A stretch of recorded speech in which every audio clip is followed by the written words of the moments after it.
Guys what's up, welcome back to Rajneeti. तो गाइस आज के इस वीडियो में हम करने वाले हैं कुछ इस टाइप की आईपीएल कॉन्सेप्ट फोटो एडिटिंग। तो गाइस इस वीडियो में मैं बताऊंगा कि आप सभी टीमों के ऊपर एडिटिंग कैसे कर सकते हो, मतलब सभी के ऊपर आप अपनी फोटो बना सकते हो। आप किसी भी टीम के फैन हो, आप उसका जरूर से फोटो बना लेना और गाइस मुझे इंस्टाग्राम पर जरूर से टैग करना, मैं देखूंगा उसको। और गाइस अगर अच्छी हुई तो स्टोरी जरूर से मेंशन कर दूंगा। तो गाइस यार इस वीडियो में जितने बैकग्राउंड और पीएनजी यूज हुआ उनका लिंक आपको डिस्क्रिप्शन में मिल जाएगा, आराम से जाकर वहाँ पे डाउनलोड कर सकते हो। एंड गाइस डिस्क्रिप्शन में लिंक है इंस्टा आईडी के, वहाँ पे जाकर मुझे फॉलो भी कर सकते हो। तो गाइस अगर हमारे चैनल पे हो तो ये चैनल को सब्सक्राइब करके बेल आइकन प्रेस कर लो एंड यार वीडियो लाइक करना तो बिल्कुल नहीं भूलना। So guys without wasting any more time let's get for it.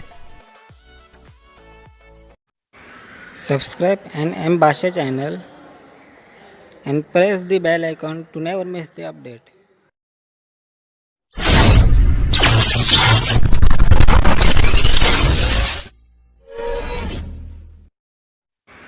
Subscribe and Basha channel and press the bell icon to never miss the update.